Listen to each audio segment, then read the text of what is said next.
Welcome to part 4 on beliefs about anger and how to manage anger and how to deal with conflict in positive ways. So here's some beliefs about anger. Anger can be a healthy emotion. Wow, you don't hear that very often, do you? Serving as a warning sign. So it's page 16. Page 16. Beliefs about anger. Anger can be a healthy emotion serving as a warning sign. So anger can be like a red flag trying to tell you something needs to change. So anger can be a very healthy emotion trying to tell you, you better do something here. Something's not right.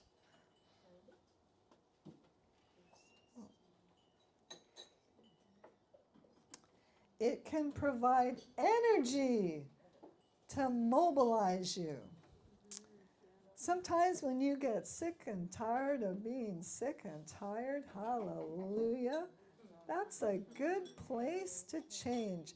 That's why I spent 18 years in Toastmasters, because I was being sick and tired of being so passive and so shy. And, when I asked the Lord what He wanted me to do when I grow up, He said, teach. I said, how am I going to teach when I'm so shy and I just fall apart? When somebody even tries to say hi to me, the Lord said, well, we got some work to do then, don't we?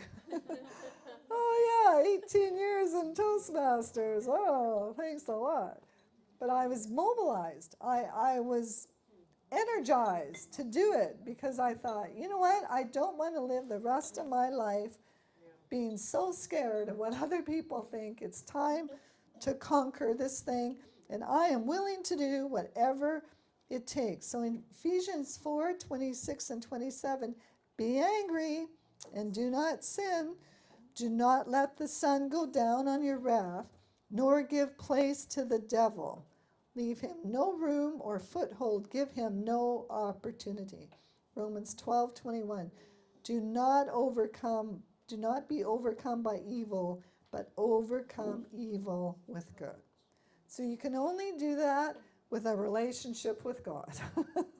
This is not humanly possible, but by God we can do all things. So be angry, but do not sin. So it's okay. The actual feeling of anger is okay. But what do you do with it? What kind of behavior? That's what you got to work at. So managing anger. Number 1, admit it. I'm angry. I need a timeout. So recognize it and identify it. And you have that list in there of what makes you angry. Everything, road rage and everything. I didn't do it. He did it. Wasn't me. Oh, yeah. But admit it, take note of what makes you angry. Number 2, identify it. Ask the Lord, why does that make you angry? Did something happen to you as a child that is related to this? So in that anger awareness handout, that will help you to determine that. Number 3, detect self-talk. Admit what you are telling yourself. Self-talk makes a big difference. Be aware of what you're telling yourself. Number 4, release it. Give it to the Lord. Bring closure. Forgive yourself. Forgive others. Pray into it. Journal, you little so-and-so, and I don't know what you're thinking or little, and just release it. Just get it out of you. Pray and ask the Lord to bless that person and release it and to forgive. Listening to angry people. Oh, how fun is that? Number one, calm them down by clarifying what they're saying. There's something energizing in understanding that somebody else can understand you. Like if I'm working at a retail store and somebody's mad, and of course they're projecting it on me as if I'm the problem. I remember one time I got a job at Woodward's. Do you remember Woodward's? $1.49 day. Wood Tuesday, $1.49 day. Woodward's, yeah. Well, my first day, my first day was $1.49 day. Oh, and I had huge lineups. And I saw this one guy, I could just see steam coming out of his ears. He was about the sixth person down, and I thought, oh, Lord, have mercy. Well, did I ever hear it when he got to my till? Like, how come they don't have more people here? And blah, blah, blah, blah, you know. And no matter what I said, it made it worse. Well, you know, today's my first day. What? Your first day? They put you on your first day for $1.49, you know, no matter what I said, right? You know.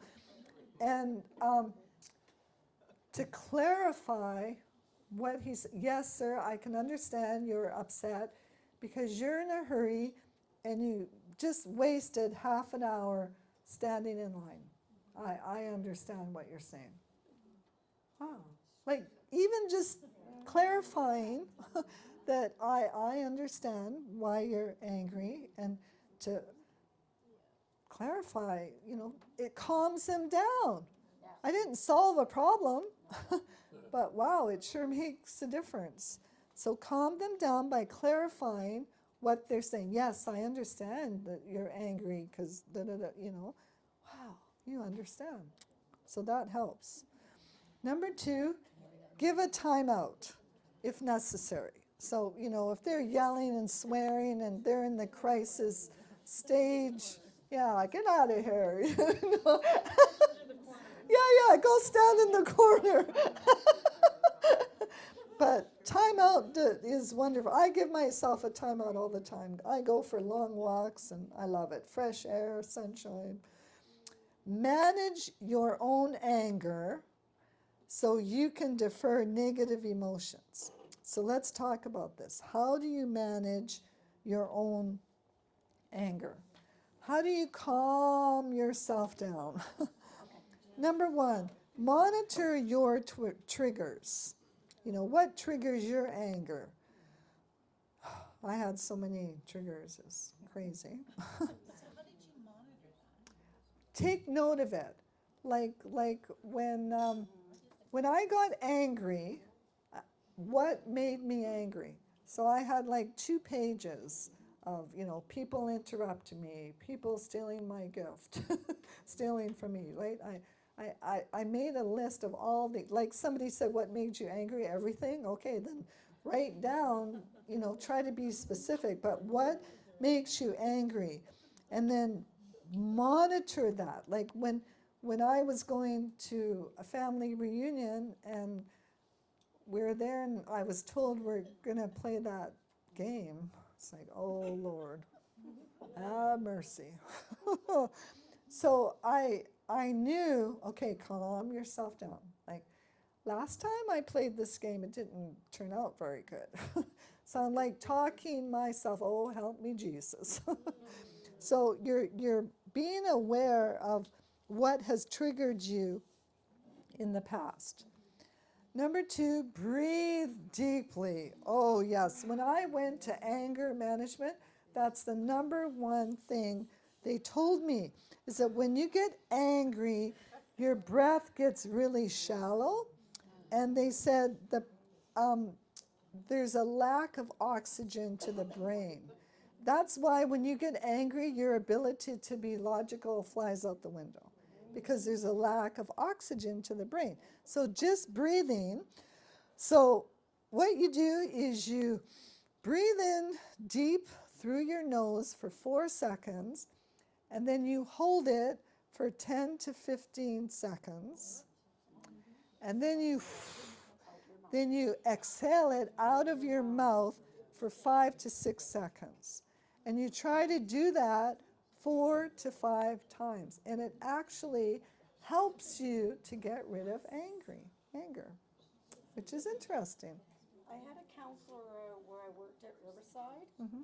and said that the lack of oxygen to the brain usually causes confusion in the proper direction of thought. Yeah, confusion, proper direction of thought. That's why breathing is so important for lack of oxygen in the brain. Into fight or flight. Yeah, fight or flight. So your muscles, your Oh, gross motor is kicking in. it is. Higher thinking. Yes, and so breathing helps. Like my one brother, he had cancer of the throat, and he had to.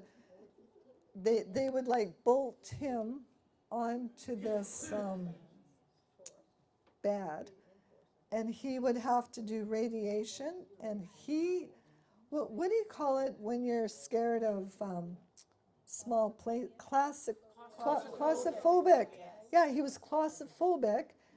And can you imagine how that would feel if you already have that fear and now they're bolting you and you're not allowed to move and you have to go through radiation and they're going to burn something, and if you move, they could burn the wrong thing. Like, talk about scary. But what was interesting was he got really anxious, like he freaked out, he got scared, and all of a sudden he felt somebody holding his hand. Now there's nobody in the room. And he told me later with tears in his eyes that Jesus was holding his hand. Wasn't even a Christian. Yeah. And I have 3 brothers, and it was so powerful when he told me that. And just the breathing calms you down, and the self-talk. And I've been told that by different doctors that, like, I used to have troubles with needles. Like, as a kid, we used to have to get these shots. Oh man, I'd just freak out, and so I was taught, just breathe. Breathe nice and deep, and it helps, things like that. So breathing makes a big difference. See their perspective. If it were you, what would you want done? So try to walk in their shoes and think about it as their perspective. Number 4, laugh at yourself. Ooh, yeah, Proverbs 17:22. A merry heart does good like a medicine. I remember when I was in university, page 17. I remember when I was in university, and one of the courses we would color and cut out pictures out of magazines and make collages, and oh, it was so much fun playing. And my classmates, they were mad. They're like, I pay good money for sitting here and coloring, and what a big waste of time. I had